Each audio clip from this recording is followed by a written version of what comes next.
en tout cas le public de notre table ronde de ce soir. Et donc ça veut dire que notre événement, nous avons même un bouton on qui s'est allumé, notre événement a commencé. Alors bonsoir à toutes et tous, bonsoir à Chloé Maréchal et Laurence Boisson de Chazourne. Un grand merci à vous deux, mesdames, de vous être rendues disponibles pour nous ce soir, pour cette table ronde que nous avons consacrée, que nous allons consacrer à la préservation de la ressource en eau, sachant que celle-ci est menacée de façon réelle et enfin, c'est pas juste une vue de l'esprit ou une vision pessimiste de la situation actuelle et de l'avenir proche ou lointain de l'humanité sur Terre, mais nous avons vraiment des sujets de préoccupation en matière de préservation, de répartition de la ressource en eau douce. On va d'abord faire un point, j'ai envie de dire, scientifique, et ça va rappeler à nos apprenantes et nos apprenants dans la salle les cours de Marie-Antoinette Mélière, avec donc Chloé Maréchal qui est, je donne rapidement votre pédigré, entre guillemets, mesdames, maîtresse de conférences, géochimiste et paléoclimatologue au laboratoire de géologie de Lyon, à l'université Lyon 1, et co-auteur avec Marie-Antoinette Mélière de la Somme, climat passé, présent, avenir, et Laurence Boisson de Chazourne, qui est professeure de droit international à l'université de Genève, qui est avocate devant la Cour internationale de justice. Et donc, nous évoquons ce soir la question de la ressource en eau, mais peut-être juste une réaction par rapport à l'actualité de la COP28, de la part de toutes les deux. Qu'est-ce que vous retenez des premiers engagements et des premiers échos qu'on a de cette COP28 et qu'est-ce que vous en attendiez? Peut-être Chloé Maréchal. Oui, alors en deux mots, personnellement, je trouve que c'est un petit peu insensé de mettre en place une COP dont le président et finalement conteste les bases scientifiques de la demande d'arrêter les émissions de CO2 et de gaz à effet de serre en général. Ça paraît assez contre-productif. C'est la première chose. La deuxième chose, c'est que je pense néanmoins qu'en fait, il est tout à fait nécessaire que ces COP vivent et on comprend politiquement, il est fallu passer par des pays qui sont donc les maîtres des combustibles fossiles. C'est absolument, elles sont essentielles ces COP parce que on ne peut rien faire par la contrainte pour changer les choses. Donc c'est sur la base du volontariat et du coup on a besoin d'échanger, on a besoin de se mettre d'accord au niveau international pour faire avancer les choses. Sans COP, le monde serait bien pire que ce qu'il ne l'est à l'heure actuelle. Donc, même si on a des critiques à faire, il faut quand même voir qu'il y a quelque chose qui existe et donc il y a quelque chose qui avance. Laurence Boisson de Chazourne. Pour moi, enfin, je suis d'accord avec Chloé, hein, pour dire que c'est des instances essentielles. De toute façon, c'est une problématique universelle et donc elle doit se régler à l'échelon universel. Ça ne veut pas dire qu'on ne doit pas agir au plan régional comme, par exemple, dans le cadre de l'Union européenne. Alors après, je pense que cette COP, elle est essentielle parce que c'est 7 ans après ou 8 ans après Paris et donc il va y avoir une évaluation de ce qui s'est fait. Donc ça va être très important parce que ça va nous donner une indication des efforts menés et puis, je pense aussi qu'il y a eu beaucoup de pression et donc il y a des signes de solidarité qui se sont mis en place, en termes de mécanismes financiers. Je pense que les relations nord-sud, elles sont essentielles et on ne doit pas les sous-estimer et puis, bah, il y a tout le débat, je pense que Chloé, évoquait cela, c'est tout le débat sur les énergies fossiles. Est-ce qu'on va oser parler de l'énergie fossile, dans le cadre de la COP et comment va-t-on en parler? Ça, c'est, il y a encore une semaine, hein, qui va donc on Mm. a encore de la place pour des soubresauts. Mais effectivement, d'entendre le président de la COP remettre en cause la réalité non pas du réchauffement climatique, mais de la baisse d'une production et consommation des énergies fossiles comme première solution pour ralentir, sinon résoudre la question du réchauffement climatique, c'était assez saisissant. Sur la ressource en eau dont on parle ce soir, on va peut-être commencer avec vous, Chloé. en faisant peut-être un point sur le cycle de l'eau, sur sa distribution à la surface de la Terre et les raisons pour lesquelles on s'attend à en manquer de plus en plus dans les régions où il tombe déjà moins d'eau et pourquoi, malgré le réchauffement climatique, dans d'autres régions, il va tomber plus d'eau encore qu'aujourd'hui. Bon, alors, OK, un tout petit récapitulatif sur le cycle de l'eau. Il est dû au fait que cette molécule H2O passe sous différents états, donc solide, la glace, la neige, liquide, l'eau telle qu'on la connaît, et puis gazeux, donc la vapeur d'eau. Et de par ces changements d'état, elle va circuler entre différents compartiments à la surface de la Terre, à savoir les océans, l'atmosphère, les glaces, la surface terrestre, la végétation et s'infiltrer dans le sol. Donc tout ça fait partie d'un cycle. On a des flux continus d'eau à la surface de la Terre. Et donc tous ces compartiments sont interdépendants par rapport au stockage de l'eau et puis au flux d'eau qui transite. Alors, qu'est-ce qui se passe avec le changement climatique anthropique? Donc, il est effectif partout, dans le sens où il y a une température globale en surface qui augmente et partout sur le globe. De ce fait, il y a aussi une évaporation qui a lieu partout, en particulier sur les océans, mais aussi une évapotranspiration par la végétation. Et celle-ci, en fait, fait qu'il y a plus de vapeur d'eau dans l'atmosphère. Qui dit plus de vapeur d'eau dans l'atmosphère dit plus de condensation, donc plus de pluie. Donc, globalement, suite au changement climatique, il y a plus de pluie sur l'ensemble de la Terre. Mais ça ne veut pas dire qu'il y a plus de pluie partout, parce que la répartition des pluies dépend en fait de la circulation atmosphérique. Et donc, il y a certaines zones qui sont arrosées et d'autres qui sont plus arides. Et suite au réchauffement climatique, eh bien, les zones arrosées sont éventuellement plus arrosées et celles arides sont éventuellement plus arides. Alors, par exemple, actuellement et surtout dans le futur, on sait que quel que soit le scénario de changement climatique, il va y avoir des zones qui vont connaître un assèchement. C'est par exemple le cas du pourtour méditerranéen, qui concerne toute l'Europe du Sud. C'est le cas de l'Amérique centrale, le sud de l'Amérique du Nord, le bassin amazonien et l'Afrique australe, une grande région. Et puis, à contrario, il va y avoir des zones qui seront plus arrosées, comme les moyennes et hautes latitudes nord de l'Europe, par exemple, et toute la ceinture pacifique équatoriale. Voilà. Donc, globalement, les pluies augmenteront, mais donc il va y avoir des zones où il y aura plus de sécheresse et d'autres qui seront plus arrosées. Et je terminerai là-dessus. La France métropolitaine est juste à l'intersection de ces deux tendances, avec une zone d'assèchement plutôt vers le sud, la partie sud de la France, et une tendance à plus d'arrosage, entre guillemets, dans la partie nord de la France. Mais alors, j'ai cru comprendre que la limite entre sud et nord devenait difficile à tracer, à établir, et qu'on a du mal à réellement déterminer à quel point cette aridité du sud et les températures plus élevées, on parle d'un climat méditerranéen qui monterait un peu vers le centre, enfin sud-centre de la France, qu'on a du mal à déterminer à quel point justement il montera et quelle partie de la France sera une zone plus aride. Alors, on peut déjà faire état de ce que l'on observe, c'est-à-dire depuis quelques décennies. Au niveau des précipitations, on voit surtout un effet saisonnier, c'est-à-dire que la période des précipitations, qui en réalité sont celles de l'automne et de l'hiver, eh bien, montre qu'en hiver, justement, on a une baisse continue dans la partie sud de la France, est-ouest, mais tout le sud. Donc, ça pose problème parce que c'est la saison des recharges quand même.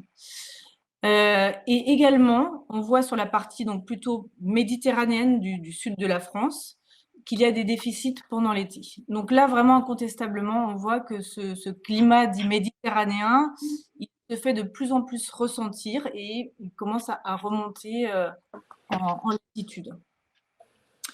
Et vraiment en cohérence avec ça, on voit que dans les débits des fleuves, eh bien, on a une baisse de ces débits dans toute à partir du centre jusque la moitié sud de la France, hein, une baisse annuelle. Par exemple, là, on mesure 0,6% en moins des débits des rivières par an, ce qui donne quand même 30% en moins sur 60 ans. Donc ça, c'est des débits. Alors attention, hein, ce sont des mesures dans des régimes qui ne sont pas influencés par l'homme. Donc, en tout cas, l'influence est minimale. On appelle ça l'hydrologie désinfluencée. Et également de façon cohérente, on observe que les débits d'étiage, c'est-à-dire les moments où les fleuves ont leur plus bas débit, en général en été, eh bien, cette saison d'étiage est aussi marquée par une baisse des débits. Donc, voilà, ce que je peux dire sur cette limitation, c'est qu'on observe quand même déjà une moitié sud. Et clairement, alors maintenant, je peux peut-être parler des prévisions. Au niveau des pluies, on voit que ce sera le nord de la France qui sera plus arrosé. Et puis également, au niveau annuel, cette fois-ci, les débits des fleuves qui seront plus importants, avec des crues dans le nord de la France. Donc tout ça, ça paraît assez cohérent par rapport à cette question de la démarcation entre le sud et le nord. Après, pour ce qui est vraiment la remontée du climat méditerranéen qui concerne aussi les plantes, effectivement, on pense que, il va y avoir quelque chose qui va remonter au moins jusqu'au centre, voire plus loin dans les latitudes. Mais ça, c'est plus l'influence de la température et non pas du cycle de l'eau, j'allais dire. Et est-ce que dans un pays riche et développé comme la France, il faut s'attendre un jour à manquer d'eau? Alors on sait que déjà aujourd'hui, il y a des périodes de sécheresse, l'été notamment, où des villages du sud, en Corse également, reçoivent des camions citernes pour que la population ait de l'eau potable. Ça reste, heureusement, même si c'est très pénible à vivre pour les populations concernées, ça reste minoritaire. Est-ce qu'il faut s'inquiéter d'un jour manquer d'eau potable en France? Bon, comme vous l'avez dit, c'est déjà quelque chose qui arrive. Hein, on l'observe déjà. C'est récent, par contre. C'est-à-dire sur les dernières années, des premières fois où quelque chose a été médiatisé, c'est peut-être en 2019, dans la Creuse, dans la commune du Guéret, où effectivement, le maire a fait venir des camions-citernes pour abreuver en fait ses citoyens. Ça a été largement médiatisé aussi quand même dans pas mal de communes en 2022.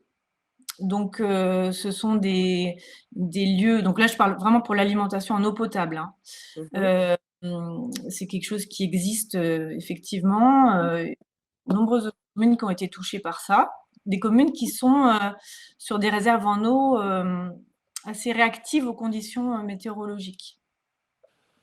Donc oui, effectivement, il y a certainement des risques qui sont de voir de plus en plus ce problème advenir, notamment dans la partie sud de la France. Hein, comme je vous le disais, visiblement, c'est à la fois l'hiver et l'été qui risquent d'être touchés par ces problèmes d'alimentation en eau. Sachant que l'été, c'est la saison à risque parce que les débits sont les plus faibles. En général, c'est la période d'étiage. C'est également la période des sécheresses, la période des canicules, plus fréquentes et plus intenses, et puis des incendies. Et c'est encore une saison pour laquelle la végétation a besoin d'eau également. Enfin, alors il faut aussi souligner qu'il y a tout à fait le rôle de l'homme qui exploite aussi cette eau, plus souvent en été, en tout cas dans la partie sud, dans le Rhône par exemple, pour l'eau potable à cause du tourisme sur la Côte d'Azur par exemple, et puis pour l'agriculture. Donc il y a aussi la question de la gestion de l'eau qui apparaît dans le cadre encore plus criante dans le cadre du changement climatique. Alors, est-ce que quelqu'un qui serait chargé de l'aménagement du territoire à l'échelle nationale devrait aujourd'hui réfléchir à faire migrer l'activité agricole plutôt dans la partie nord de la France qui, a priori, devrait être plus arrosée dans les années qui viennent, plus arrosée qu'elle ne l'est déjà aujourd'hui, et que le sud change totalement d'activité à ce sujet? Alors, pour la question des migrations des cultures, c'est déjà le cas. Par exemple, pour la vigne, on voit qu'il y a des gens maintenant qui plantent de la vigne en Normandie, voire même en Angleterre, hein. Donc, c'est la question de l'adaptation des végétaux finalement au Mmh. climat changeant qui est en question. Après, sur les pratiques en elles-mêmes, j'allais dire, avant peut-être de penser à migrer en tant que praticien dans une autre région, peut-être changer le type de culture, c'est-à-dire faire des choses qui soient plus adaptées aux conditions climatiques changeantes. On sait très bien, par exemple, que le maïs est très gourmand en eau, donc peut-être voir pour des cultures qui le soient moins, comme par exemple les céréales, le blé, etc. Mais d'ailleurs, ce sont des choses qui sont déjà un petit peu en cours On cultive du dans sorgho dans le sud de la France. oui, oui, oui, tout à Mmh. fait. Même dans le Rhône, il y a des choses qui changent là-dessus. Alors, à l'inverse, il y en a qui changent moins parce que, enfin, dans le mauvais sens, je pense, parce que on voit qu'il y a la vigne qui prend de l'ampleur dans le bassin du Rhône, hein. Je connais plutôt ce bassin-là, c'est pour ça que j'en parle. Et la vigne est très gourmand, enfin, a besoin d'eau énormément durant l'été. Et du coup, il y a des prélèvements qui sont très importants durant cette période un peu critique. Et je voudrais juste, Oui? pendant que j'en suis dans le bassin du Rhône, vous citer un petit peu ce qui se passe à l'échelle de ce bassin versant. Le Rhône, c'est quand même un contexte assez particulier parce que c'est un fleuve glaciaire. Mmh. Donc, de ce fait-là, il est un petit peu moins, comment dire, tributaire des variations climatiques. Mais, comme on va le voir, il est quand même sensible. Pourquoi? Parce qu'en fait, il est alimenté par la fonte d'un glacier qui est situé en Suisse, à 2500 mètres d'altitude, le glacier de la Fourca. Et 40% de son débit en le Gard, donc vraiment à l'aval du Rhône, en été, dépend de cette eau glaciaire. Donc c'est quand même quelque chose d'important. Alors qu'est-ce qu'on observe pareil sur les dernières décennies, les 60 dernières années? On observe que globalement, les précipitations sont stables. Sauf que, il y a moins de précipitations solides, c'est-à-dire, Mmh. la température augmentant, eh bien, l'eau reste plutôt sous Mmh. forme liquide plutôt que Peu neigeuse. de glace, oui. Mmh. Voilà. Donc il y a moins de neige sur le relief, ce qui fait que ce qu'on appelle les crues nivales, qui correspondent en Mmh. fait à la fonte des neiges qui a lieu au printemps, sont moins fortes, parce qu'il y a Mmh. moins de neige. Donc déjà, il y a un apport d'eau qui diminue, celui du printemps, pour, le Rhône. Ensuite, il y a ce qu'on appelle les crues glaciaires qui proviennent de la Mmh. fonte des glaciers sur les Alpes, et crues glaciaires qui ont plutôt lieu en été. Eh bien, on observe que le pic d'eau de fonte qui est dû à la fonte des glaciers a été passé en 2006. Qu'est-ce que ça veut dire? Ça veut dire que tout simplement, depuis que ce pic est passé, ce que peuvent rendre les glaciers ne cesse de diminuer. De diminuer. Mmh. Voilà. Donc on est dans quelque chose qui diminue en été par la fonte des glaces. D'autre part, on a une perte d'eau par évapotranspiration qui ne cesse d'augmenter parce qu'il fait de plus en plus chaud. Très chaud. Mmh. Mmh. Voilà, donc on a une période critique qui est celle de l'été et de fait, on mesure des débits en été dans le Rhône qui sont de 7 à 13% plus bas sur 60 ans. Mmh. Les 13% étant vraiment au sud de la France, au niveau du Gard. Oui, c'est une sorte de cercle vicieux qui s'établit entre hausse des températures et baisse des précipitations. C'est-à-dire que comme il y a d'importantes vagues de chaleur et que globalement sur l'année, les températures augmentent, il y a moins d'évapotranspiration et puis moins de précipitations pour toutes les raisons qu'on sait. Donc moins aussi de transfert entre les nappes phréatiques et les fleuves. Et comme il fait plus chaud, il y a moins d'eau. Et comme il y a moins d'eau, il fait plus chaud. Et finalement, c'est un cercle vicieux dont il est difficile de sortir aujourd'hui. Alors, Euh, Moins Oui, d'évaporation, moins d'évapotranspiration, c'est peut-être plus dans le nord, pas dans la partie sud, hein. Au contraire, là, on a des choses qui oui, parce augmentent. qu'il fait plus chaud. Voilà. Laurence, Boisson de Chazonne, vous êtes de celles qui réclament un droit international de l'eau douce, de toutes les ressources d'eau douce, notamment la ressource de l'eau qui tombe des nuages. Racontez-nous un petit peu l'histoire de ce droit. Le droit de l'eau, ce n'est pas quelque chose qui s'est imposé d'emblée. Ça s'est Non, mais construit. ouais. Mais merci parce que c'est une belle suite avec ce que Chloé vient de dire, parce que quand on parle du Rhône, on parle d'une ressource en eau partagée, Mhm. entre 2 États, la Suisse et la France et on pourra revenir sur le Rhône, mais ce qui est particulier, c'est que c'est un fleuve qui n'a pas encore régi par un traité international et il y a des négociations à l'heure actuelle et la France y attache beaucoup d'importance parce que dans la vallée du Rhône, il y a des activités que l'on connaît qui ont besoin d'eau. Mais pour revenir à l'histoire, du droit international de l'eau, en fait, tout a commencé avec les fleuves internationaux et si on regarde l'histoire du 19e siècle, c'est au cours des grands fleuves que la révolution industrielle va se faire. On va se servir des eaux de surface comme voie de communication et cetera. Ça avait été le cas dans d'anciennes civilisations aussi, et donc le droit international, il s'occupe de ces eaux de surface, mais il oublie qu'en fait, il y a d'autres ressources en eau qui sont fondamentales et je crois qu'il faut quand même souligner que c'est vraiment dans la dernière partie du XXe siècle qu'on se rend compte qu'il y a d'autres ressources d'eau, qui méritent d'être protégées. Donc on est dans une approche récente de tout cela, hein, et alors je pense par exemple aux ressources souterraines, aux ressources en eau souterraines, vous l'avez évoqué tout à l'heure, heu, Chloé aussi, c'est des eaux qui sont essentielles de toute façon parce qu'il y a des interrelations avec les eaux de surface. C'est la principale source d'eau pour nous, les êtres humains, hein, on l'oublie très souvent. Donc il y a ces eaux souterraines et qui sont encore, à mon avis, très peu protégées en droit international, trop peu. Et puis, bah, il y a toute l'eau atmosphérique, hein, qui a été évoquée et l'eau atmosphérique, bah, c'est la pluie, c'est les nuages et là aussi finalement, enfin je l'avais dit dans un cours au Collège de France l'année dernière, mais le droit international ne dit que très peu sur cette eau. Très, Mhm. très peu. Et puis, bah, il y a la glace, hein. Il y a la glace et là aussi, ça dépend tout d'où elle est localisée et ça va dépendre du droit de la mer ou ça va relever de la souveraineté d'un État.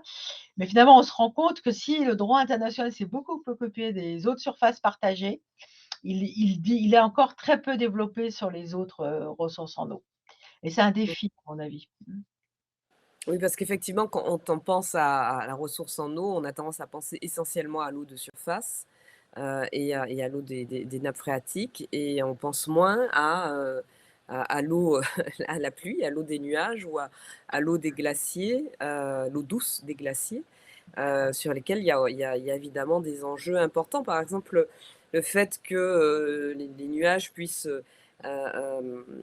parcourir des centaines de kilomètres et que des décisions de tel ou tel pays, il y a eu des conflits parfois entre pays sur des décisions qui influaient sur la quantité d'évaporation d'eau, la quantité comment dire, de formation de nuages à tel ou tel endroit géographiquement, qui avait des répercussions plusieurs centaines de kilomètres plus loin, Ouais. au-delà des frontières du premier pays qui avait pris cette décision. Il y a ça, mais il y a aussi, enfin, on le voit de plus en plus, hein, c'est que les États ont mis en place des mécanismes, des procédés pour capter l'eau des nuages, hein, et pour, Mm.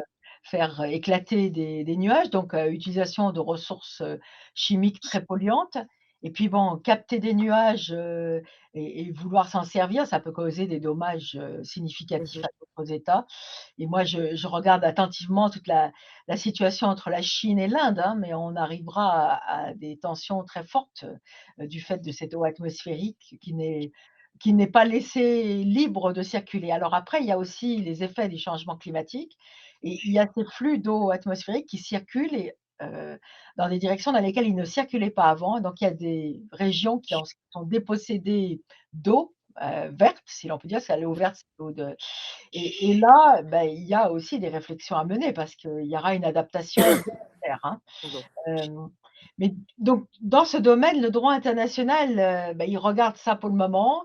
Il y a toute la question de ne pas causer de dommages significatifs sur le territoire d'autres États.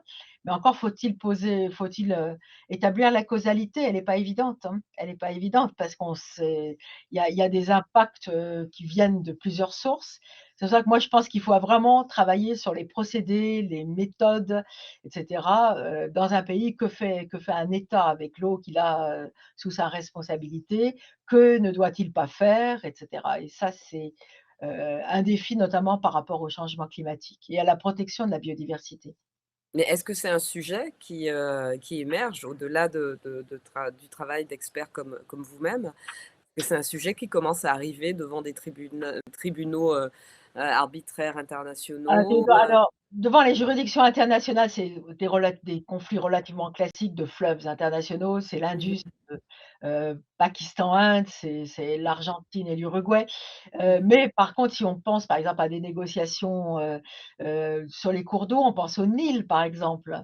Il y a toute la question de l'Éthiopie qui a un taux de pluviométrie qui est élevé, heu et l'Égypte qui en a beaucoup moins, ni le Soudan. Et donc il y a toute la question de savoir si comment est-ce qu'on doit prendre en compte toute cette eau et comment est-ce que ça doit être régi? Et heu et c'est sûr que pour l'Égypte, c'est une préoccupation. Heu, mais pour l'Éthiopie aussi, parce que finalement, elle risque d'avoir trop d'eau, il faut aussi Mmh. l'écouler l'eau, hein. Donc c'est des équilibres qui sont causés par les changements climatiques, mais je pense aussi, ça a été souligné tout à l'heure, c'est qu'il y a aussi un apprentissage de mieux gérer l'eau, mieux l'utiliser, mieux planifier. Et là aussi, je pense que c'est une préoccupation nouvelle.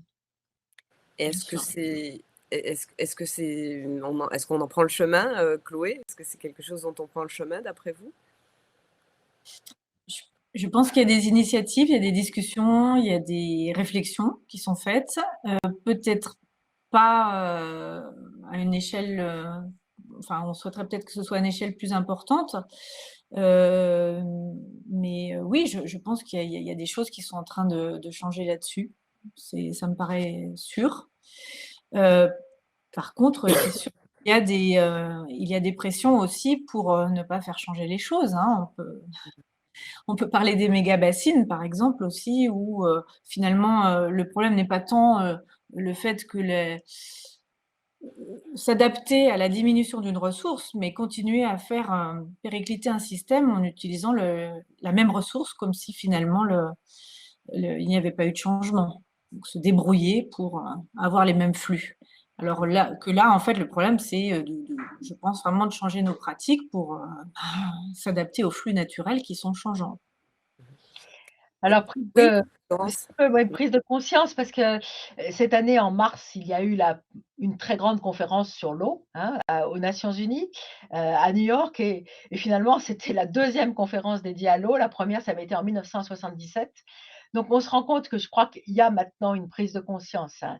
Mais c'est un Oui. problème complexe qui s'inscrit dans un contexte complexe parce que c'est les changements climatiques, c'est aussi à mon avis une remise en question des modes de production et de consommation économique. Et là, on n'a pas encore finalement assez, établi les liens avec, l'utilisation de Mmh. l'eau. Ça a aussi des répercussions à mon avis sur les échanges internationaux parce qu'on importe des biens qui sont fabriqués avec beaucoup d'eau et peut-être qu'on ne devrait pas le faire. Il y a venant de pays Mmh. qui sont plus ou moins arides et cetera. Donc en fait, c'est pas qu'une question du droit de l'eau, mais c'est une question à mon avis du droit des échanges internationaux et de la gouvernance internationale.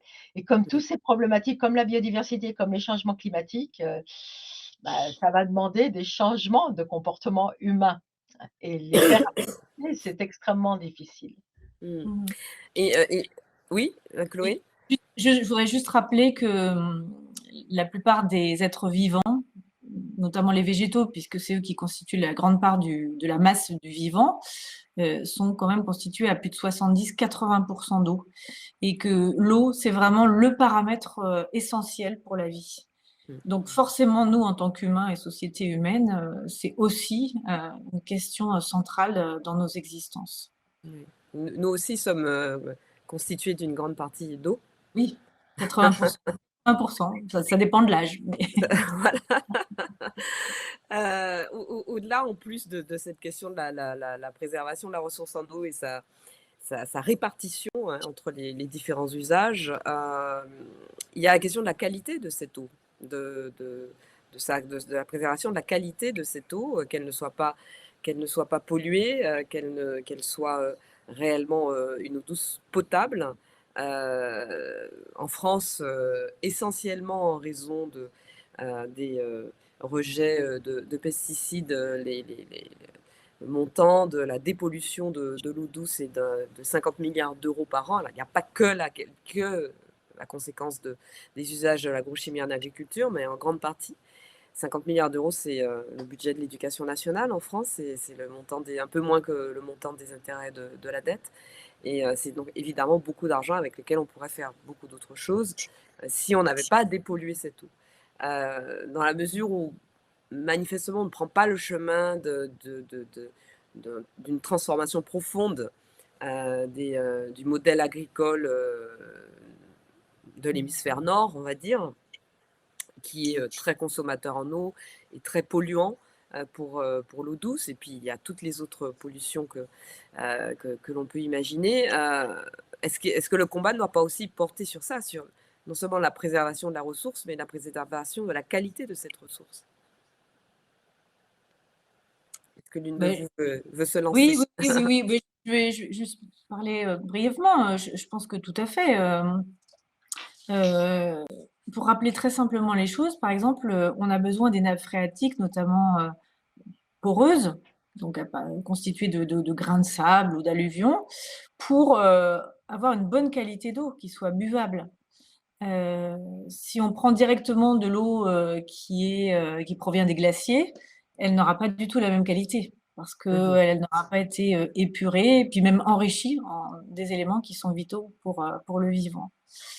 Et puis, se pose la question, de toute façon, par ailleurs, de la pollution de notre ressource en eau, due à nos pratiques et notamment agricoles, qui font infiltrer des engrais, des pesticides, etc., etc. Et la France est un des pays pour lequel la pollution en engrais et en pesticides est la plus grande au monde.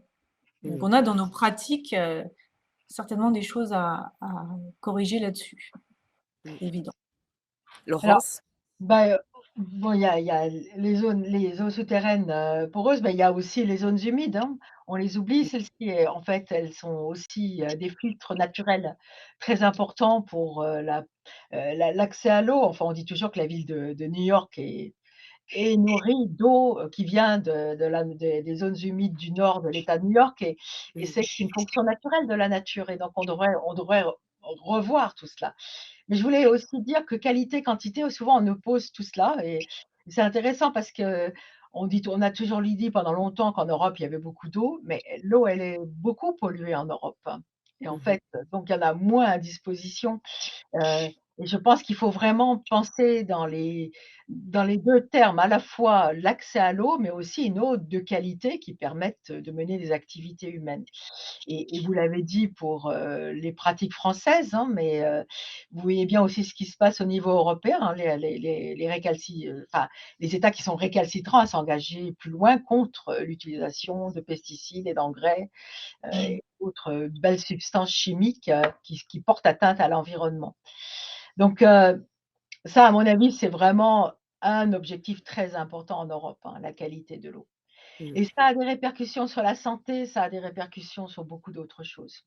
Bien sûr. Et vous parliez des zones humides. Une difficulté supplémentaire pour les zones humides, c'est leur caractère disparate. C'est le fait qu'elles sont vraiment réparties dans des quantités différentes un peu partout sur le territoire et d'autant plus difficiles à protéger, notamment de l'artificialisation des terres, par exemple. Mmh. Puis bon, il y a les sols aussi, parce qu'on oublie, mais finalement l'eau, elle est captée dans les sols Mm.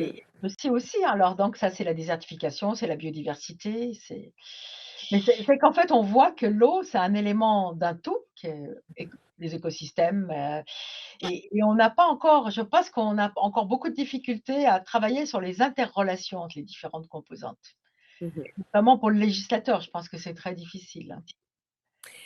Oui, et je rebondis en pensant à un propos de Luc Abadi, qui est aussi un des enseignants de Green Management School, qui est un spécialiste de la biodiversité, des interactions entre les écosystèmes et qui, justement, lui, rejette l'idée d'une vision utilitariste de la biodiversité, de la nature en général, et qui s'inquiète du fait qu'on ne tienne pas assez compte dans les décisions qui sont prises, même quand parfois elles ont l'air d'être des décisions de préservation de la biodiversité, qu'on ne tienne pas assez compte des interactions entre Ouais. les espèces, des interactions entre les écosystèmes, qui n'ont pas forcément une utilité immédiate et évidente pour nous, mais qui, sur le schéma global, scale, enfin comment dire, le niveau global, eh bien, on rencontrent tout leur sens, quoi, enfin prennent tout leur Mmh. sens. Mmh. Que penser de la décision dans les idées, alors je ne sais pas si c'est une fausse bonne idée ou pas, mais la décision annoncée par le gouvernement espagnol d'accélérer la désalinisation de l'eau de mer pour alimenter les villes, notamment Barcelone, me semble-t-il, privées de ressources en eau potable, désaliniser ou dessaler l'eau de mer. Est-ce que c'est une bonne solution, Chloé?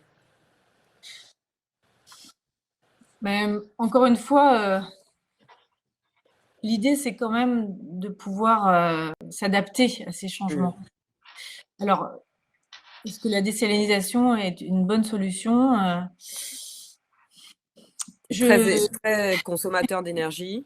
Voilà, donc déjà, première chose, déjà au niveau énergétique, c'est extrêmement consommateur.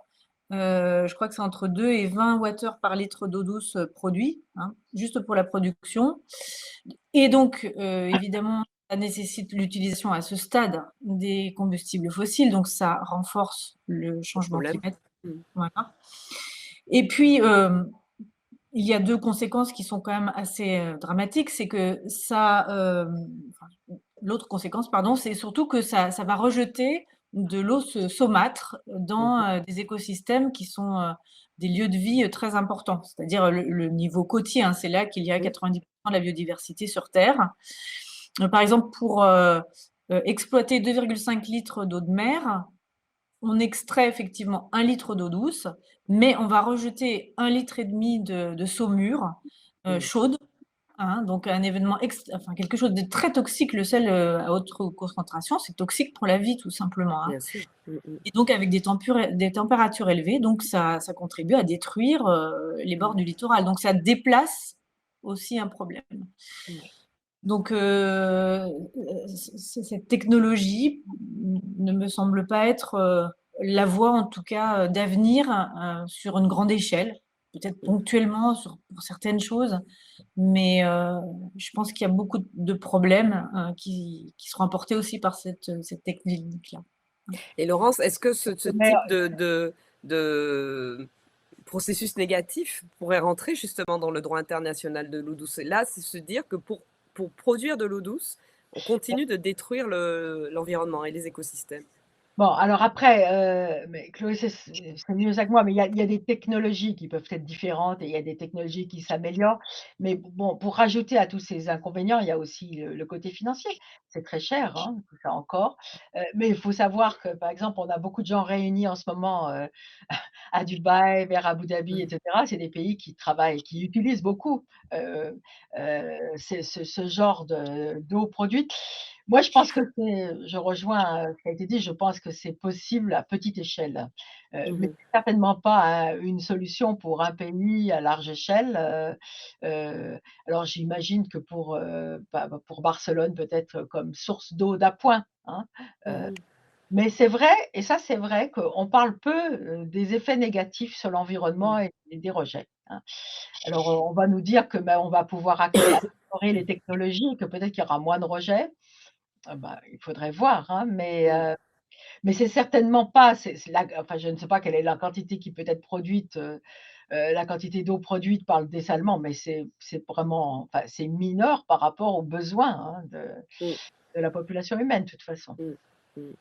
Alors, je vais à l'autre extrême, que penser de la décision du Groenland qui, qui vend la glace de ces fjords, qui vend ces glaciers, au plus offrant, et qui sont donc rachetés, par des investisseurs qui ensuite mettent sur les tables de grands restaurants, de l'eau d'iceberg, ça s'appelle comme ça et le comment dire? La phrase d'accroche, pour éviter de dire punchline, c'est, «Vous allez boire de l'eau, d'il y a 100 000 ans».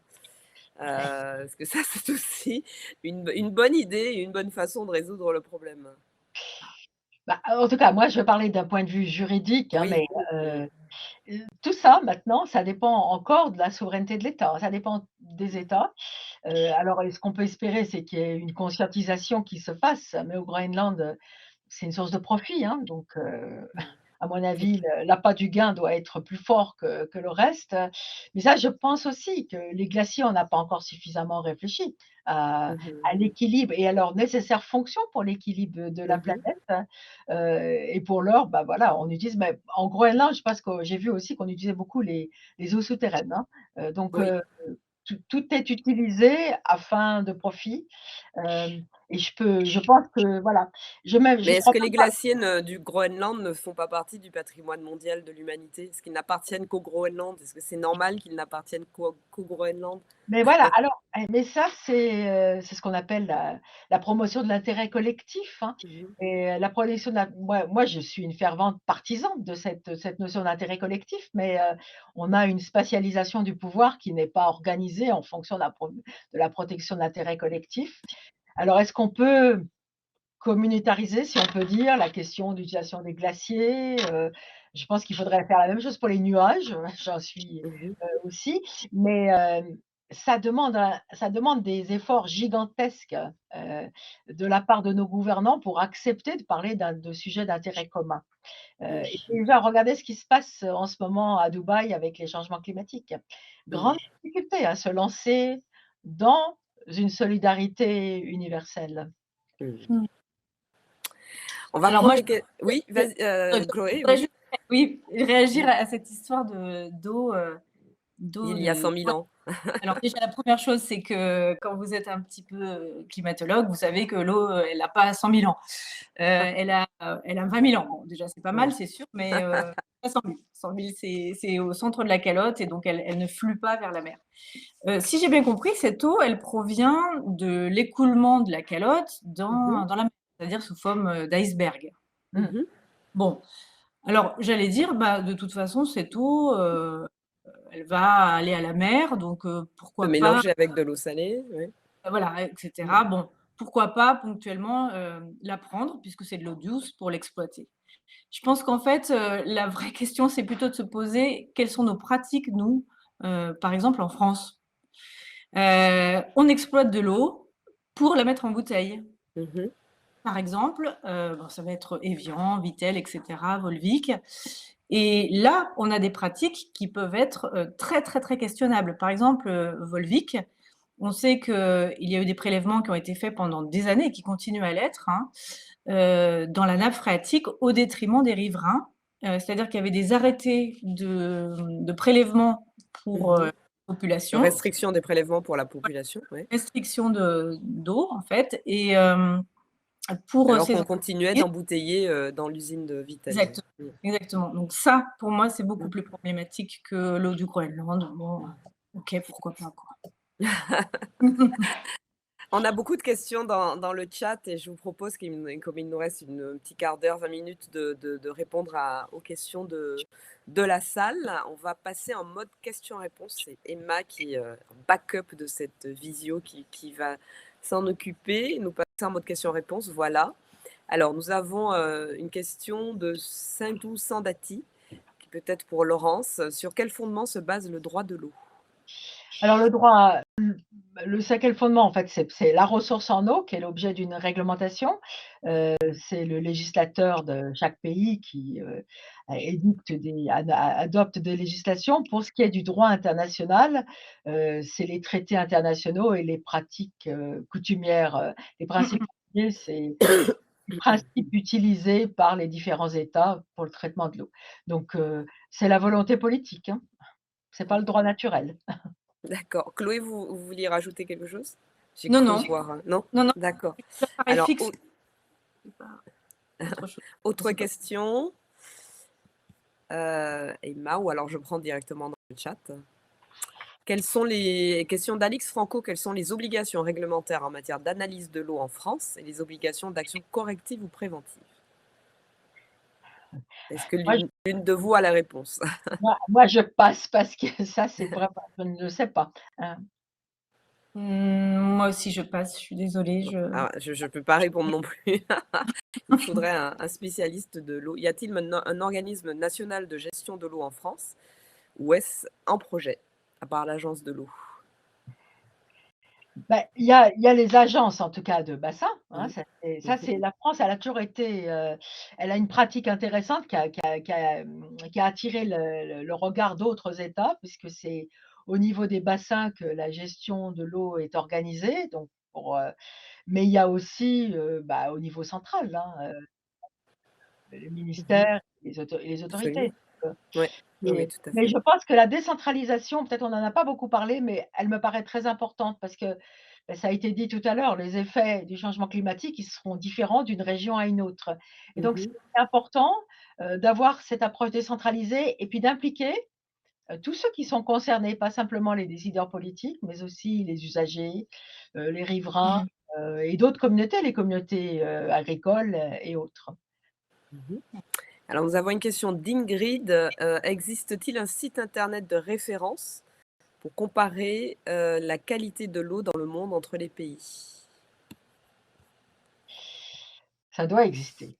Un site fiable en tout cas Ouais. d'après ce que vous savez, un site auquel dont on pourrait se fier. Mmh. Faudrait qu'on cherche, hein, mais Faudrait vérifier. Est-ce que il y a les différents gouvernements, mais après on peut se dire qu'on ne leur fait pas confiance, mais Mmh. probablement que parce que l'ONU aussi a des agences, spécialisées sur la question de la ressource en eau. Probablement qu'au niveau onusien, il doit y avoir des chiffres et des datas, consultables sur les sites. Est-ce qu'on peut avoir une autre question, Emma? Alors, donc ah oui, Florian Bombard, parce que nous avons eu des articles cet été, qui ont fait couler beaucoup d'encre, un article du Guardian notamment, sur le fait que le Gulf Stream allait s'arrêter et que ça allait être, la fin la fin de tout. Chloé, est-ce que vous pouvez répondre à cette question? Alors Sur le déjà, fait que les prévisions d'augmentation d'aridité pourraient être modifiées avec un Gulf Stream à l'arrêt. Déjà, est-ce que le Gulf Stream peut s'arrêter d'un jour à l'autre? non, on ne peut pas s'arrêter. Il ne peut pas s'arrêter, il ne s'arrêtera pas. Par contre, effectivement, dans les projections, prévisions, il est possible qu'il Mmh. ralentisse. Mais il ne peut pas s'arrêter, il y aura toujours des flux d'eau, quoi qu'il arrive. Hem, je je suis sûre que les projections qui sont faites, et dont j'ai parlé tout à l'heure par rapport aux précipitations d'une part, par rapport au débit des fleuves d'autre part, prennent en compte, éventuellement ce ralentissement possible du Gulf Stream. Pourquoi? Parce que notamment, en gros, toutes nos précipitations, en tout cas sur la façade, atlantique, viennent de l'Atlantique et donc jusqu'à, quand même l'intérieur des terres, hein, assez profondément. Et donc la chaleur évidemment, de l'océan Atlantique est une donnée, très importante par rapport à ces projections de précipitations. Et puis bon, par exemple, il y a aussi, on a dit tout à l'heure qu'il y avait l'influence de la mer Méditerranée, hein, mais c'est Mmh. sur le pourtour méditerranéen, plus spécifiquement. Mmh. Donc par rapport à cette question d'aridité, je ne vois pas comment, de nouveaux scénarios pourraient arriver Mmh. par rapport à ce Gulf Stream qui modifierait ce que j'ai dit tout à l'heure. Et les scénarios sont déjà assez inquiétants. L'augmentation des quantités de pluie, question de Laurent Garnier, l'augmentation des quantités de pluie, enfin l'augmentation des précipitations, se fera-t-elle ressentir en nombre de jours de pluie supplémentaires? Question pour Chloé, a priori. Alors, il est vrai que quand on parle de la moyenne annuelle, d'augmentation des pluies et que l'on dit que dans le nord de la France, très certainement, il y aura cette augmentation. Alors là, je vous parlais selon un scénario assez fort, hein, le scénario plutôt RCP 8, mais qui correspond à peu près à la tendance actuelle, qui est qu'on émet chaque année de plus en plus de gaz à effet de serre. Ça va se retraduire effectivement par un nombre plus important de nombre de pluies. Je pense que Le nombre de jours de pluie. Pardon, de nombre de jours de pluie, oui. Mm. Mais il y a la question des pluies extrêmes, hein, des Mm. événements extrêmes, en forme de pluie diluvienne, etc. Et là, non, c'est pas la même quantification. On va effectivement parler plutôt de fréquence de ces événements et d'intensité, c'est-à-dire de hauteur d'eau qui va être cumulée pendant 2, 3, 4, 10 heures, par exemple. Et ça, c'est une autre facette du phénomène où on sait que ces événements seront plus importants. Je vais juste vous donner une petite illustration. C'est pas, par exemple, parce qu'on va dire que dans le sud de la France, globalement, suite à ces grandes circulations atmosphériques, qu'il va y avoir une remontée du climat méditerranéen et donc un assèchement, qu'il n'y aura pas de précipitations extrêmes. Je suis sûre que vous avez tous entendu parler des événements méditerranéens, baptisés anciennement événements Cévenol, qui ont lieu justement dans le sud de la France. Et puis il y a les équivalents dans tout le sud de l'Europe, hein. C'est pour ça qu'on appelle ça des événements méditerranéens, qui adviennent dans ce contexte global d'assèchement. Pourquoi? Parce qu'en fait, ils sont dus, entre autres, au réchauffement de la mer Méditerranée, donc dans le cadre du changement climatique. La mer Méditerranée va chauffer des masses d'air qui viennent à un certain moment de l'année du sud, c'est-à-dire du Sahara. Ces masses d'air vont être, on va avoir un contenu plus important en vapeur d'eau suite à l'évaporation de la mer Méditerranée qui est chaude. Et cette humidité va rencontrer les reliefs très rapidement au niveau de la France. Et en montant d'altitude, cette humidité va condenser et libérer très fortement son eau. Notamment, un troisième facteur, c'est du fait que ces masses sont bloquées par des flux d'air qui viennent de l'Atlantique, qui sont plus froids et qui font comme un espèce de couvercle. Donc, en gros, on voit ces masses d'air qui arrivent, qui sont pleines d'humidité, chaudes, qui sont coincées par un relief, coincées par une masse d'air froid au-dessus, et donc qui déversent massivement leurs eaux. Mais ce sont des événements ponctuels de pluie diluvienne. Bon, c'était un petit aparté par rapport à la question, mais comme quoi il y a vraiment aussi des subtilités. Il y aura des zones d'assèchement global, mais pourquoi pas avec des pluies diluviennes aussi par ailleurs.